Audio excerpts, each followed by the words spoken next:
undisputed champion of the world. For most British-based punters, there's no debate. When it comes to the ultimate equine athlete, surely this horse leads the way.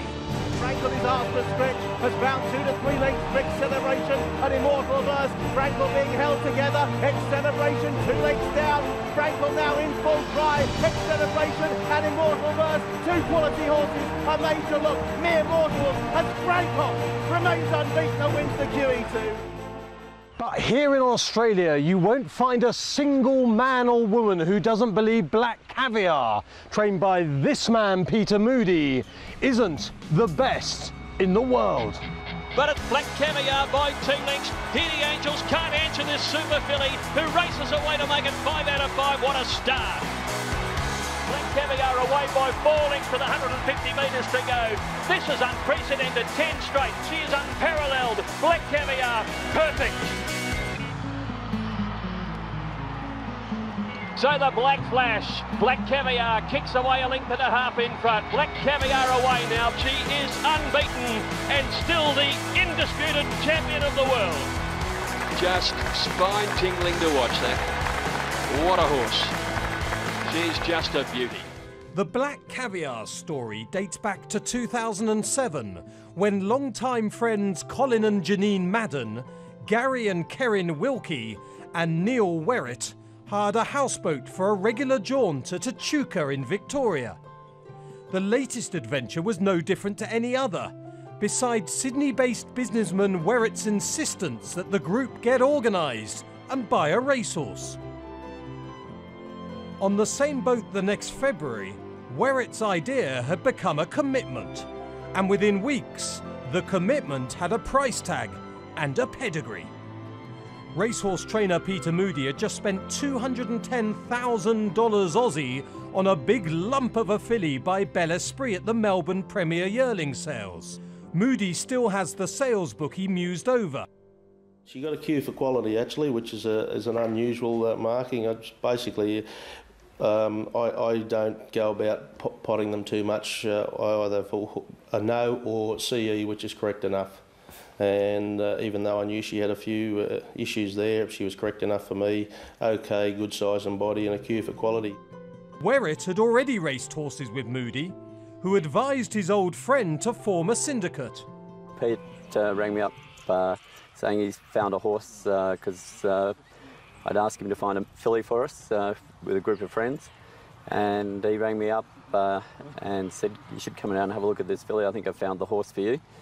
And I saw her on the Saturday morning before I went to the races at Flemington, and I rang him up and said, gee, she's a pretty big horse. And he said, that's the way I like him. The Wilkies were in from the start. We were keen. Gary was keen. I was keen, and Neil was very keen. We just had to convince a few others that... to do a ring around. that were in. David was very keen. But no, we're all very, very keen to get involved. We were discussing over a number of years the possibility of getting a horse, and decided to go for it, and chose a very good one. Pam Hawkes, a Mornington Peninsula spud farmer, and Janine Madden's sister also joined the party. I can distinctly remember saying, look, I'm in, but we have to have a fast one. Hawkes was responsible for the naming of Black Caviar. Her grandmother is Scandinavia, and her mother is Helsinge. Helsinge is a town in Denmark, and the waters around Scandinavia is where the sturgeon live. They produce Black Caviar, and I thought, well, Black Caviar is classy stuff, and it's a catchy name, and that was one of the names I submitted. Wilkie's daughter came up with the colours, salmon with black spots. Youngest daughter, Shannon, she chose the colours, and we thought, wow. The name Black Caviar, as Pam named the horse, and two and two together, salmon being the salmon, the fish, and the roe, black roe, the spots. Then David Taylor, a Melbourne real estate agent, was invited to join the group by Wilkie, an old mate. Gary and I had known each other for some 25 years. Gary had previously been in horses and had a lot of success, and then as it often happens, you keep investing and things don't go the way you'd like them to. I'd also had involvement in a couple of horses and had a lot of city success with that. And Gary and I had spoken for some time about getting into a horse together. His wife was apprehensive about doing that at that time, and when Black Caviar came along and one of the chaps on the houseboat excursion decided not to go ahead, I was fortunate enough to be invited in. Taylor faced a major hurdle, his wife. Yeah, there was a lot of angst within the household, to say the least. Jill looks after our affairs financially in terms of paying and all that sort of thing, and I asked her to forward on the cheque to Gary a number of times, and she basically refused over a number of times, much to my embarrassment with the group, because they were obviously wondering whether I was serious about going in with them. Eventually I had to walk around the bank myself and do the transaction, much to Gary's relief. Black Caviar sizzled from the start under the man who would eventually prove her regular partner, Luke Nolan. I can remember we took her down to Cranbourne for a trial, and I think Luke rode her on that occasion. I said, this filly's probably here a week or a fortnight too soon, so just give her a soft burn around so we can have a look at her. And I think Pam Hawkes might have been, Pam and her daughters might have turned up that day to have a look at her, and I said, I think we've got a nice filly here, you're going to have a good deal of fun. Hawkes recalls the first time she saw Black Caviar. I got out of the car and she was big and she was angry, but she was beautiful. She just had something about her, a presence. So Black Caviar had arrived. Today she's unbeaten in 16 races, 7 at Group 1 level, and won nearly £3 million in prize money. But just how good is she? I don't think any of us learned how good she is, because she's been relatively untested her whole career. I haven't seen the likes of her, but I think I'm more respectful of the opinions of blokes that have been around 4 and 5 and 6 decades in racing, feel that they've never seen the likes of her in this part of the world. Let's turn the story back right to the start. I believe she was bought for 210,000 Aussie at the sales. How did you get hold of her? I actually purchased her myself. Things are a little bit different here, where most of your European sales are done on the back of agents, where in Australia it's more tends to the trainers buying their own stock, and I certainly enjoy that, because I get a stable full of horses that I've chosen I wanted to train, and she was one of those. I purchased her at the English Premier Sales here in Victoria about 4 seasons back now, and she was closely related to a horse called Magnus that I brought to England that performed over there and was placed in the King's Stand, and I obviously had an attraction to her through her family, and when I saw her, I just genuinely, the old line, fell in love with her. I've fallen in love with some slow ones too, but I fell in love with this one, and she's ended up being very fast. As she was walking around the sales ring, what was it about her that caught your eye? She just had a great presence about her, and she's one of those horses that every time she takes a step, every part of her moves. It's like walking down the beach, and it doesn't even have to be a good sword, but if their rear end moves good, you turn around and have a look. She was the same. And the Sire Bellas 3 is, I think the grandsire was Royal Academy, so you've got some great breeding in there. But the Damn Hell Singe, as far as I can see, never actually even raced. No, she was unraced, but she was a filly that I didn't know of, but I've since learnt that she did show ability. She was a mare that was trained here actually at Caulfield, Black Caviar's home track. But like I say, my attraction was that Hell Singe was a daughter of Scandinavia, made her a half-sister to Magnus, who was a good sprinter in my yard at the time. And I think all trainers and agents and, you tend to probably look more closely at families that you've had success with, and I'm no different. And, when I saw this filly and, I knew a lot about the Ballaspree progeny, I actually raced against Ballaspree a lot, and he was a hell of a good horse, and his stock had only just started to hit the track. I was pretty taken with him, so I was more than happy. It would be hard not to say you didn't know she was a champion straight away on the back of what she's done, but when you first had her, were you thinking this is a serious machine, or has what she's done surprised you from the early days? Well, I'm probably a little bit different to some trainers in the fact that I don't really test my horses at home.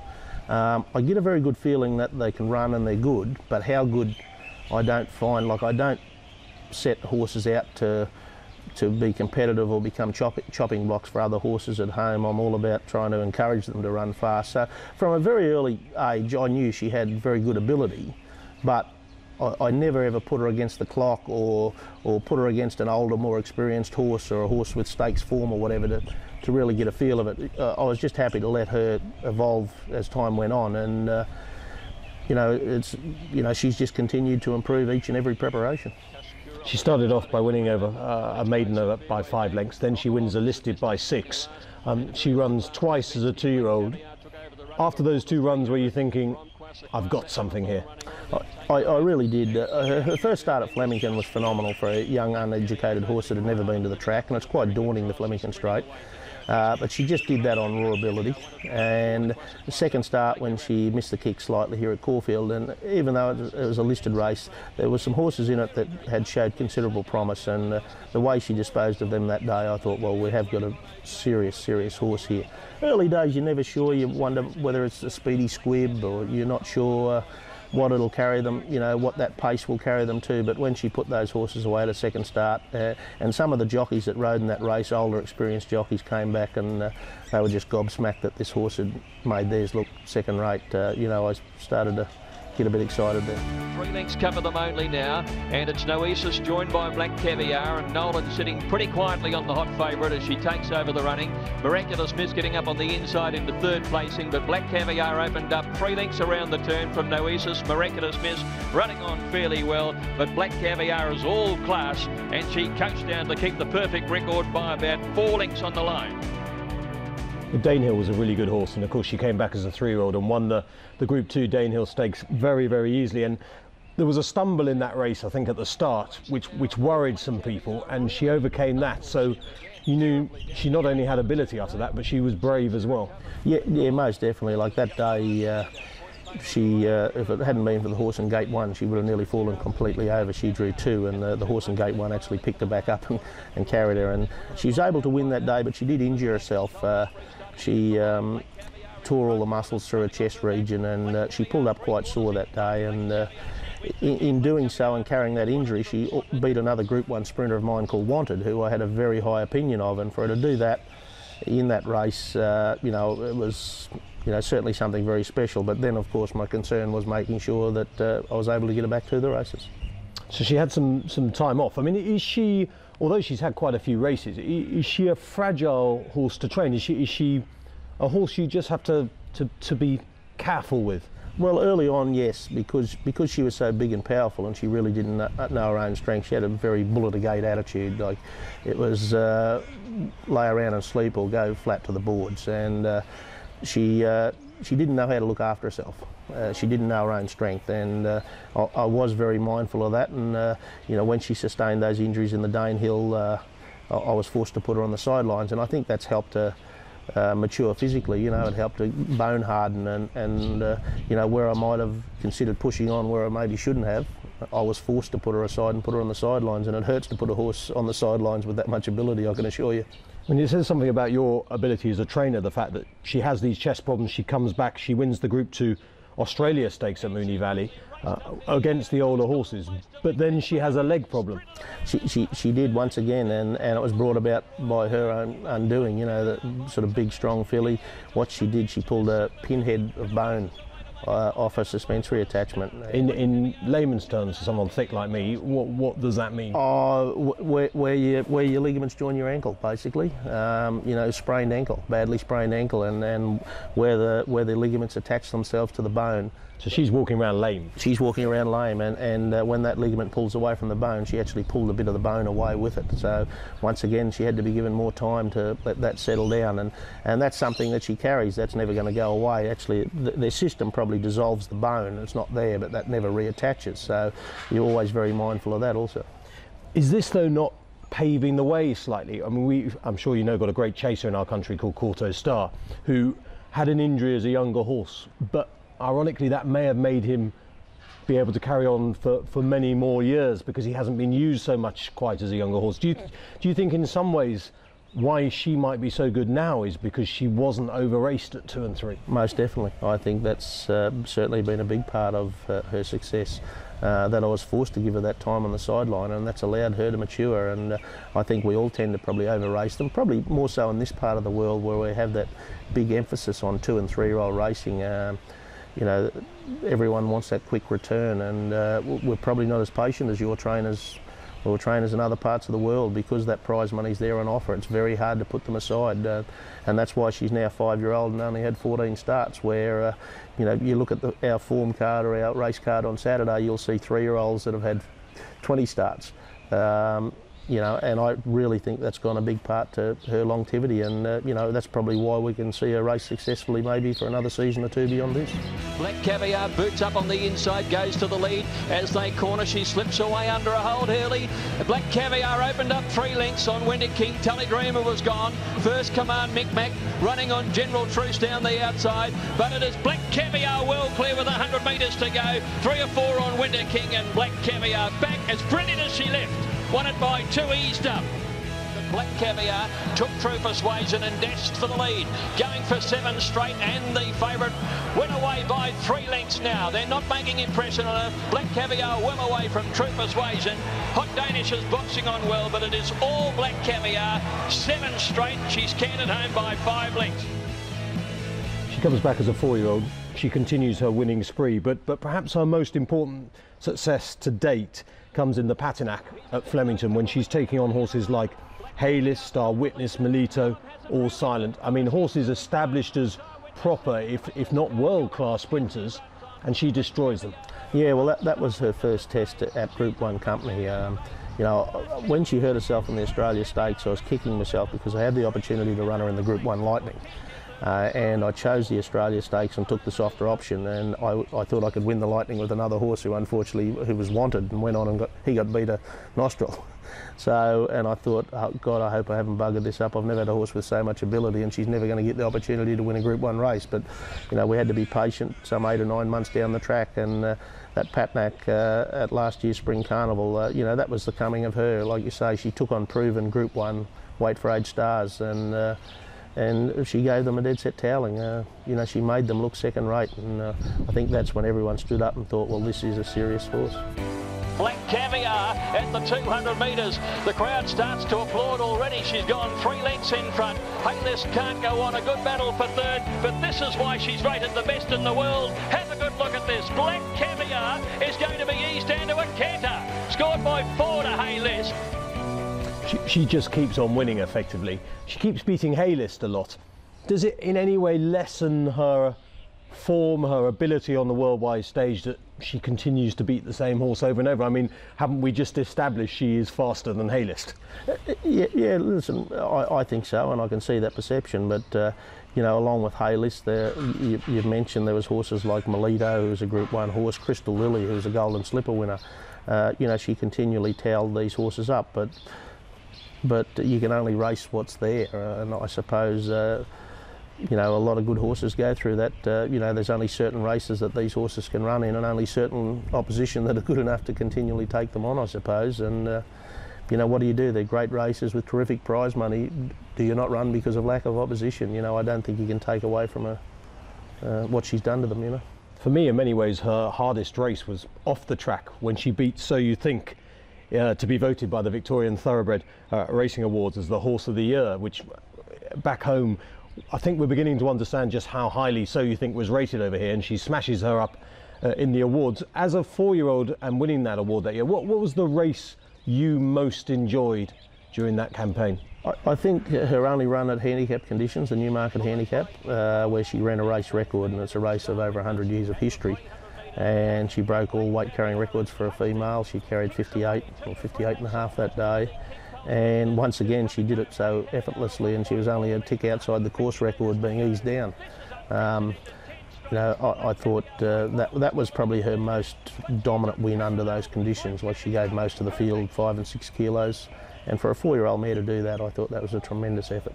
And do you feel racing misses, it's almost sort of going back to the old days, where to win a handicap and give weight away to other good horses is almost the ultimate achievement, a bigger achievement than winning a Group 1.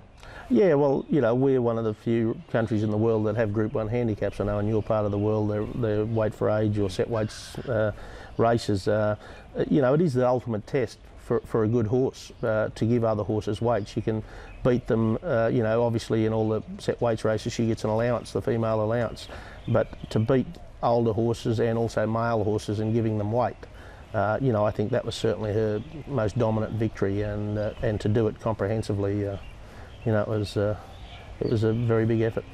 So she's come back as a 5-year-old now, Peter. She keeps on winning. She's equalled the record of Phar Lap with 14 straight consecutive wins. How did that feel? Listen, she's broken a record on every occasion for about the last 5 or 6 wins of something, and I think it's more a press beat up, a promotional beat up than you know, there's any sort of personal adulation for us. You know, we're certainly very proud to be mentioned, you know, beside some of the great horses of Australian racing, but I think to draw parallels... Is Phar Lap the greatest Australian horse ever in your eyes? Well, Phar Lap's probably the greatest Australian.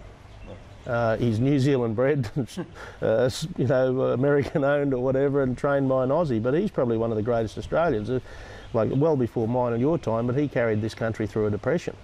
Yeah. Through an era that we've never experienced and hopefully never have to, you know, so he wasn't a great racehorse, he was a great Australian, and I don't think anything can ever draw parallels against Phar Lap, and you know, he was the first horse from this part of the world to then go overseas and perform as well, and you know, to be mentioned in the same breath's very, you know, very, you know, I don't think it's very fair on Phar Lap, and not fair on her either. You know, she's created her own unique piece of history. So to be compared with him, I don't think, you know, don't think it can ever happen. But to win 15 straight or 14 straight, you know, it's just a tremendous achievement on her own. And can you give us an idea of what it's like to train a horse like her? You have press days. I've seen the Phar Lap film, and you get all the microphones stuck under the trainer, etc., etc., and it's very like that now in the modern era.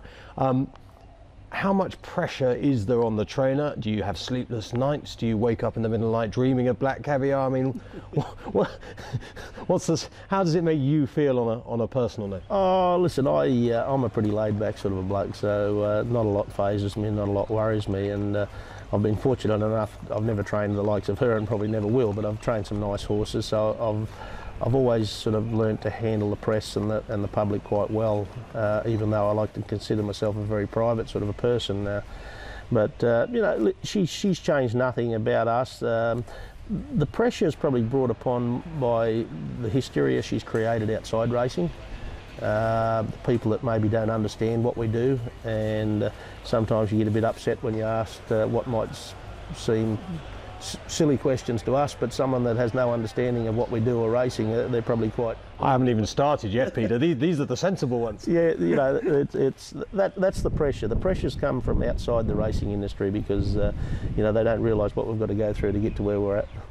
You've taken Australian racing pretty much by storm in the last 10 years. Just tell us about yourself. Where have you come from? What's the history to Peter Moody that you can tell us that's legal? No, well, there's nothing illegal. I was an assistant trainer for 10 years to a trainer called Bill Mitchell, who was a very good trainer in his own right, and I've been training publicly since 2000. So in Queensland to start with? I started off in Queensland. We had Bill Mitchell trained in Sydney, and we had a satellite stable in Queensland, which I ran under my own banner for 5 years. A bit akin to you having a stable at Newmarket and Shanty, I suppose.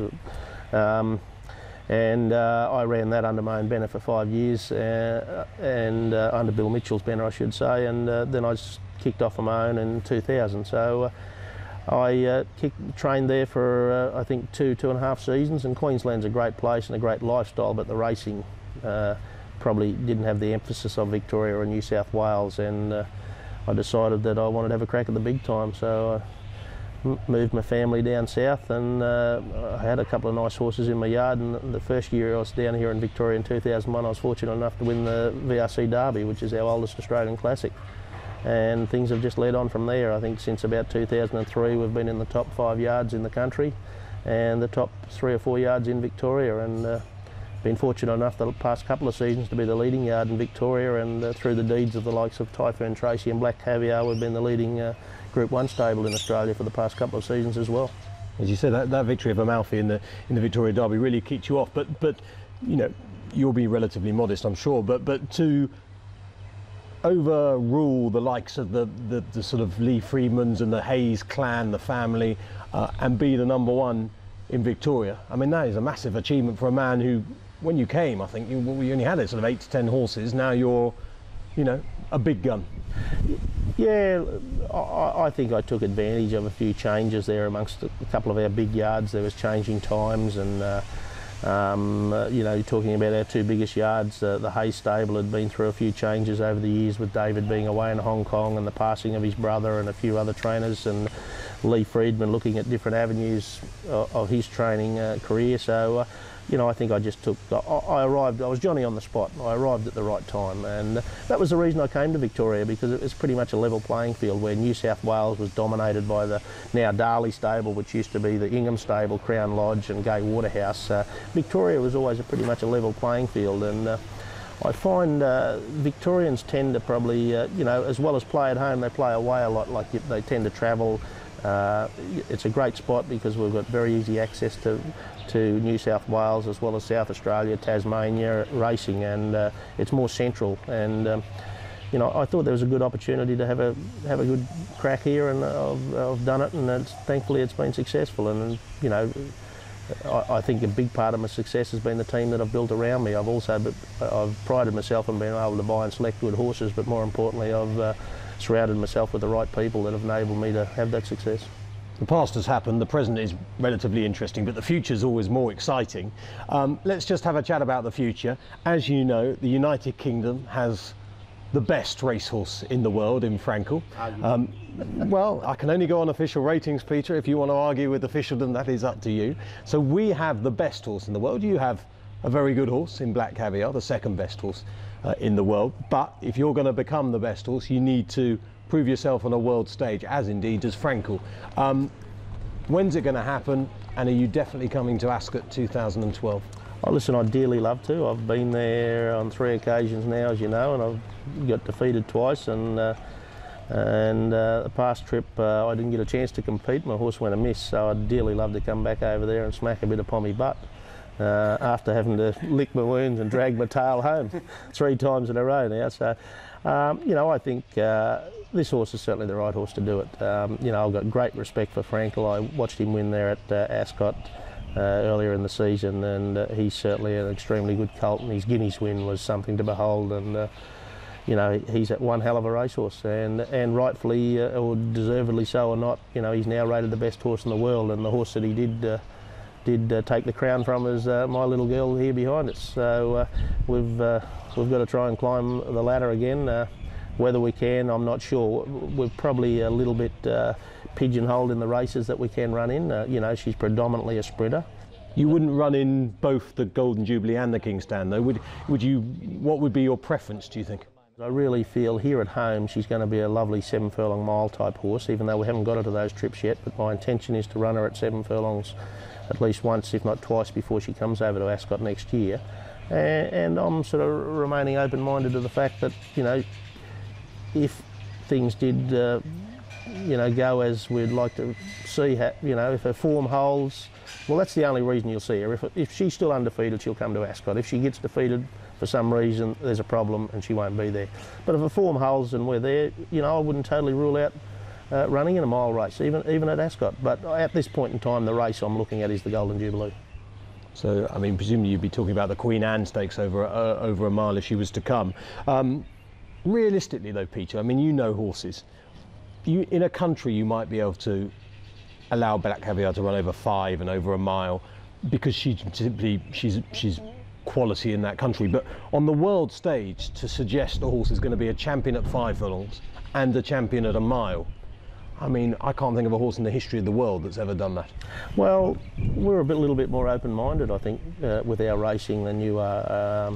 You know, we see it time and again where some of these stayers that have come to Australia, you know, are never given an opportunity to run below 10 or 12 furlongs, where they can win a weight for age race here at 7 furlongs or a mile, allowed to be fresh and and not train the turn of foot out of them.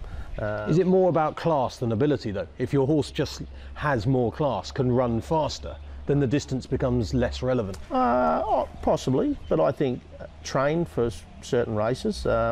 One thing So you can train a horse to eke out that bit more stamina, you feel? I think so, and I think... How would you do that with her? More importantly, you can train the turn of foot out of a horse, which I think happens a lot maybe with your racing.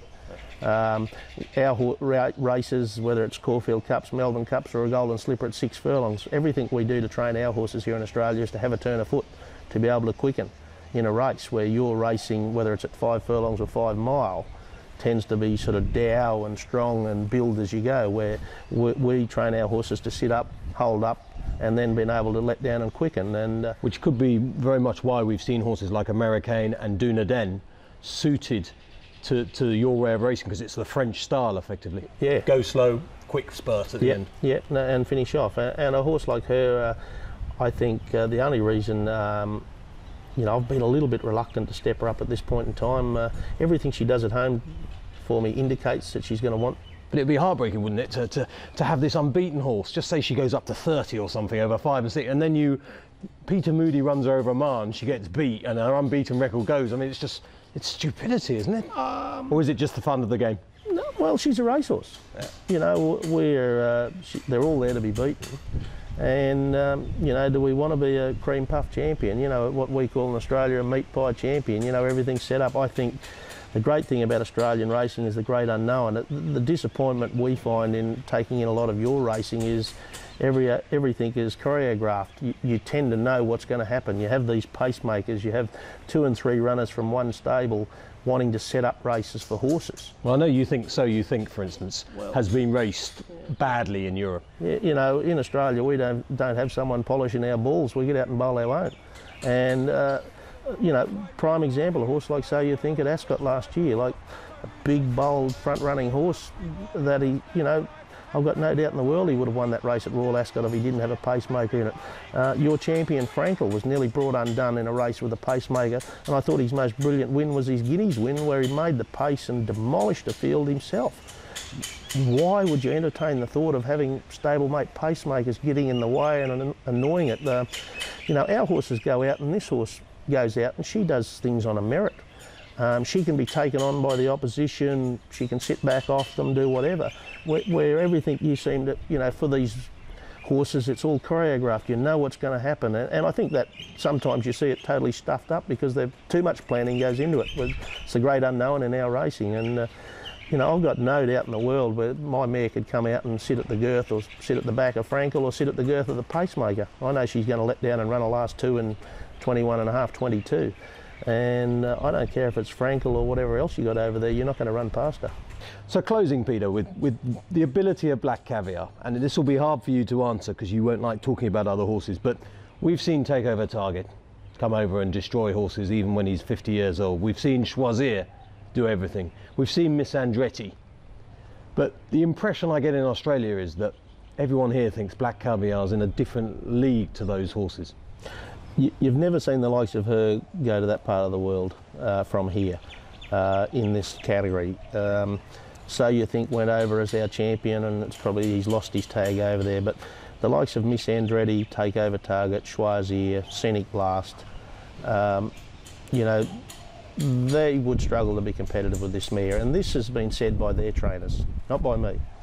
This has been said by the people that have worked, trained and ridden them. They've never seen the likes of her. So, you know, prepare yourself, because if you thought they were good, you're going to get blown away by this mare. So the message is clear. Choisir, who are you? Takeover Target, who are you? Miss Andretti, who are you? And Scenic Blast, who are you? If you feel a breeze, that's just the mare limbering up.